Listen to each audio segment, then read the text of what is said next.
ಕಳೆದ ಬಾರಿ ಸೆಷನ್ ಅಲ್ಲಿ ತಮ್ಗೆ ಜ್ಞಾಪಕ ಇರಬಹುದು, ಇದನ್ನ ನಾವು ಕೇಳ್ಬೋದು ಅನ್ನೋ ಗೊತ್ತಿಲ್ಲ, ಬಟ್ ಅವರು ಕೂಡ ಒತ್ತಾಯ ಮಾಡಿದ್ದಾರೆ. ಅವರು ಒಂದು ಸಂಘಟನೆ ಮಾಡ್ಕೊಂಡ್ರೆ ಕಳೆದ ಬಾರಿ ಯಾರು ಮದ್ಯವನ್ನ ಸೇವನೆ ಮಾಡ್ತಾರೋ ಅವರು ಒಂದು ಸಂಘ ಮಾಡ್ಕೊಂಡು ಒಂದು ಪ್ರೊಟೆಸ್ಟ್ ಅನ್ನ ಮಾಡಿದ್ರು.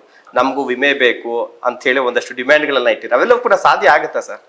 ವಿಮೆಗೆ ನಾವು ಸಾಧ್ಯ ಆಗ್ತೈತಿಲ್ಲ ಗೊತ್ತಿಲ್ಲ. ಹ್ಮ್ ಬಟ್ ಅವ್ರಿಗೆ ಒಳ್ಳೆ ಡ್ರಿಂಕ್ಸ್ ಕೊಡದೇ ಇದ್ರೆ ನಮ್ದು ಅಪರಾಧ ಆಗ್ತದೆ.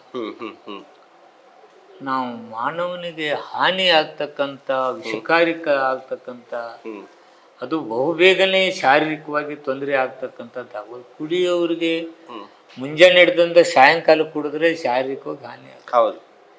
ದುಡಿದವ ರಾತ್ರಿ ಏನೋ ಒಂದು ಸ್ವಲ್ಪ ಕುಡಿದು ಮಲ್ಕೊಂಡಾಗ ನೆಮ್ಮದಿಯಿಂದ ಬದುಕ್ತಾನೆ.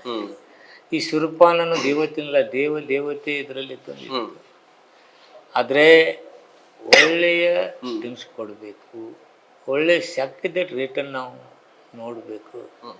ಎಲ್ಲೋ ಒಂದು ಕಡೆ ಈ ಕುಡಿತದಿಂದ ಅಂದರೆ ಆ ಹಾನಿಕಾರಕ ರಾಸಾಯನಿಕ ಇದೆ ಇಲ್ಲ ಅಂತಕ್ಕಂಥ ಪತ್ತೆ ಮಾಡಬೇಕು.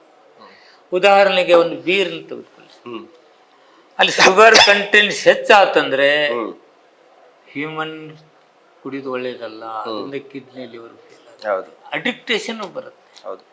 ಅದಕ್ಕೆ 25% ಹೆಚ್ಚಿಗೆ ಶುಗರ್ ಆ್ಯಡ್ ಮಾಡಬಾರ್ದು ಅಂತಕ್ಕಂಥದ್ದನ್ನ. ಶುಗರ್ ಅಥವಾ ಆಲ್ಕೋಹಾಲ್ ಸರ್? ಶುಗರ್ ಆಲ್ಕೋಹಾಲ್ ಅಲ್ಲಿ ಶುಗರ್ ಆ್ಯಡಿಂಗು ವೆರಿ ಡೇಂಜರ್.